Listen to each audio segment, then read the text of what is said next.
I'm not a political person. I'm a common sense guy.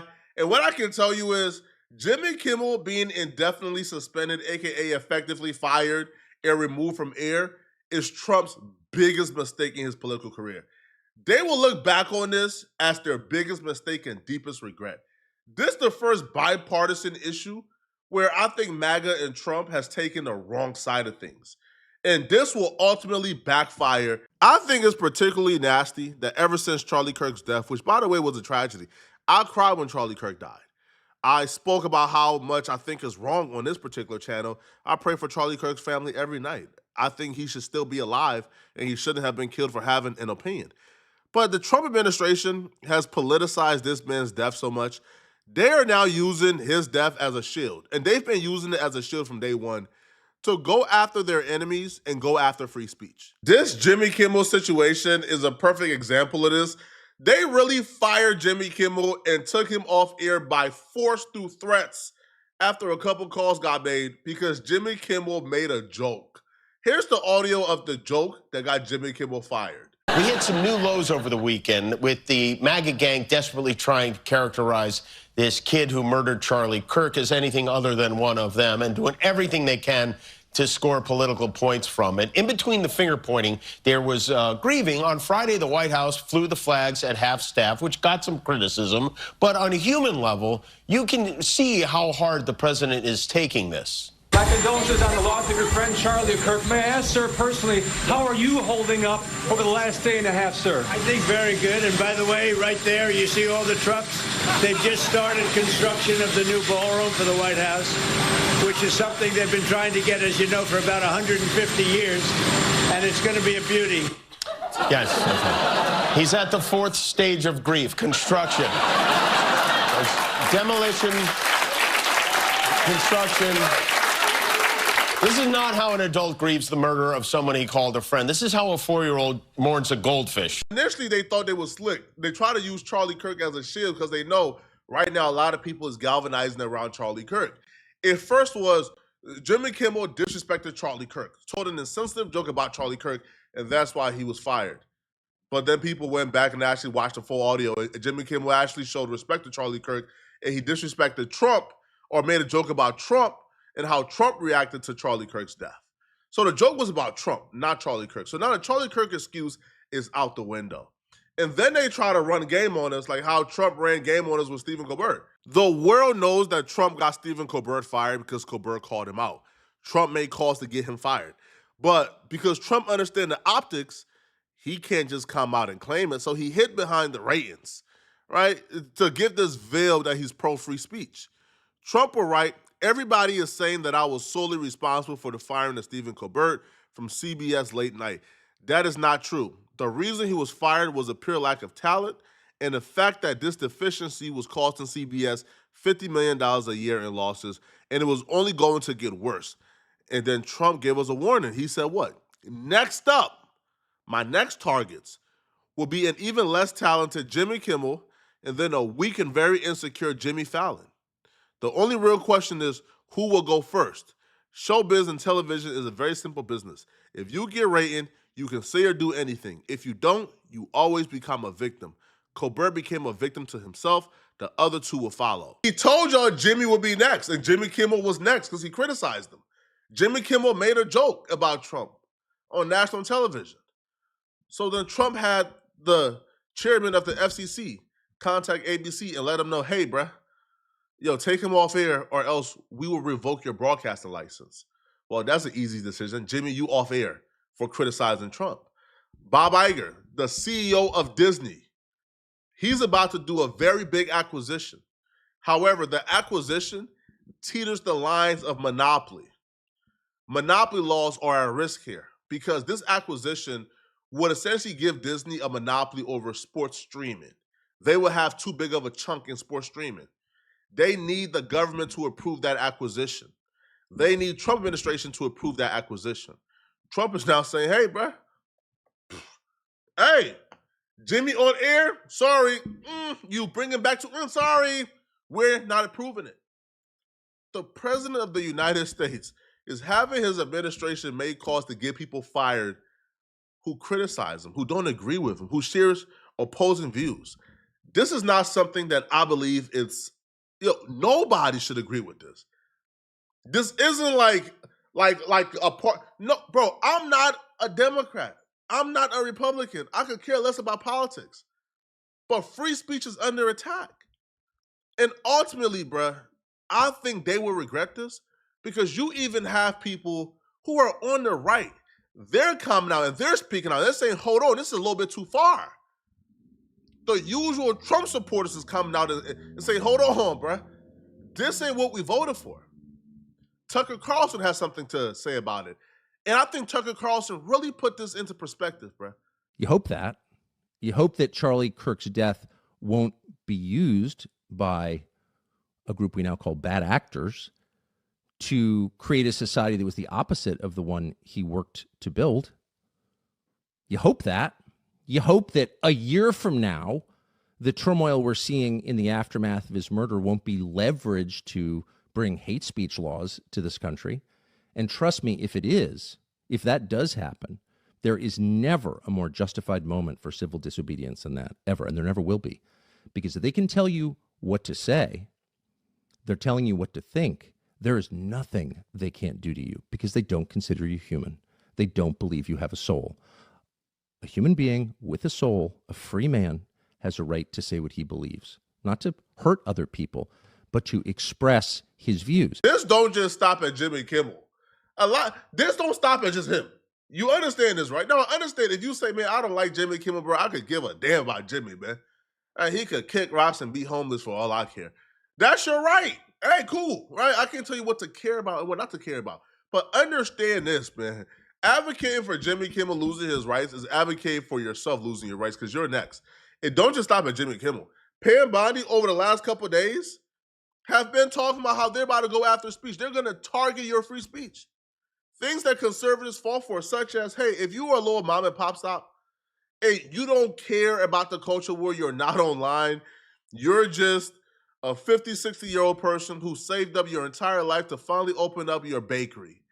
And a gay couple comes in and need a cake for their wedding. And you say, hey, I don't want to bake you a cake. Sorry, I don't want to bake you a cake. I'm Christian. I don't believe in that. Conservatives was pro.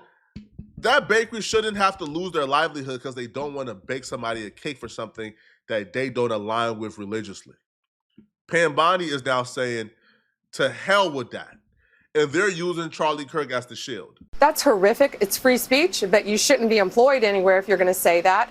And employers, you have an obligation to get rid of people. You need to look at people who are saying horrible things, and they shouldn't be working with you. Businesses cannot discriminate. If you want to go in and print posters with Charlie's pictures on them for a vigil, you have to let them do that.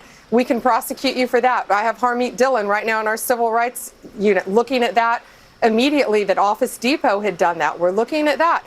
But Sean, I'm in full support of the Office Depot employees being fired by Office Depot for refusing to print out flyers with Charlie Kirk's face on it. They don't own that business. It's the business call if they want to serve that. If they want to serve it and you don't do it for your own personal beliefs, fire them. I'm pro that. But you know what I'm not pro? If Office Depot, or let's say any mom and pop shop, right? They have a little, I don't know, they have a little store that they do printing at. And that mom and pop shop, they're Democrats. And they say, hey, man, I think Charlie Kirk was hateful. I don't want to print out any flyers or support anything that Charlie Kirk got going on. Do I believe, from the words of Pam Bondi, that mom and pop should be prosecuted, put in cuffs, hauled out, and have their business closed and have them prosecuted because they don't want to print out Charlie Kirk flyers? No. And I don't think any American should think that's okay. I don't think any American should think that this is some type of controversial partisan issue. It's not. At some point, your American values and beliefs has to override whatever love you have for certain people, bro. Certain things you shouldn't, it shouldn't be up for compromise. Certain things you should just be built with. Hey, regardless of if I think that we are allies, if you go after my free speech, I can't rock with you. Hey, bruh, if you want to prosecute mom and pop shops, right, for not politically aligning with you, I can't support it, bro. Sorry. Hey, bro, if you're a president and you want to call to get somebody fired or terminated because they criticize you, I can't rock with that, bro. At what point do your American values kick in and you say, hey, these are my values that I'm not compromising, and I don't care who you are. If you violate it, I'm not effing with it. And when you have people like Tucker Carlson and others coming out and preaching against it, that's when you know there's a shift here. That's when you know, yo, not everybody is going to just lay down and fall for this, bro.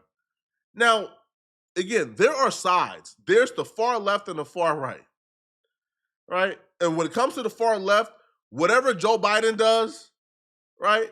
When Joe Biden was calling up Twitter and attacking our free speech, they was okay with it. They thought that was cool. They were lunatics. Then there's the far right, where Trump can spit on their back and say it's rain, and they gonna go along with it. It don't matter what Trump say, they gonna go along with it. Then there's the majority of us. 70 to 80% of us is somewhere in the middle. Some of us are here, or here, or here, and then some of us are here. Or some of us is here, or some of us is here. The majority of us are in the middle. The majority of us, our party is common sense politics. Now, some of us might have we might lean towards the right or lean towards the left, but most of us is common sense politics. And I don't feel like we should allow us as common sensors to be corrupted and contaminated by the freaks on both sides. It should never be, man, I kind of feel like I have to align with the freaks, because if I don't align with the freaks, then my, opposing enemy is gonna win this like culture war. No. Common sense will prevail if we all just call it how it is, bro. It's really that simple.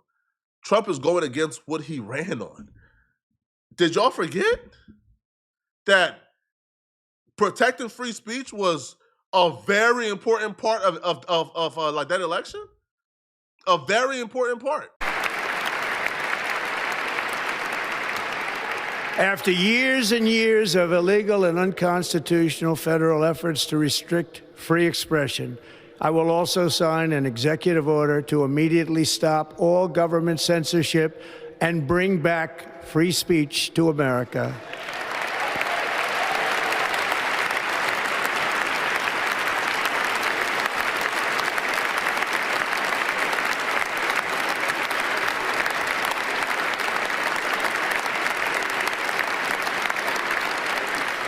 Never again will the immense power of the state be weaponized to persecute political opponents, something I know something about. We will not allow that to happen. It will not happen again. Under my leadership, we will restore fair, equal, and impartial justice under the constitutional rule of law.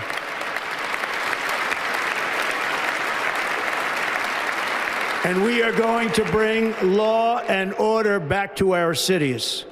Our own government encouraged private companies to silence people who dared to utter what turned out to be an obvious truth. So I come here today not just with an observation, but with an offer. And just as the Biden administration seemed desperate to silence people for speaking their minds, so the Trump administration will do precisely the opposite, and I hope that we can work together on that. In Washington, there is a new sheriff in town, and under Donald Trump's leadership, we may disagree with your views, but we will fight to defend your right to offer it in the public square, agree or disagree.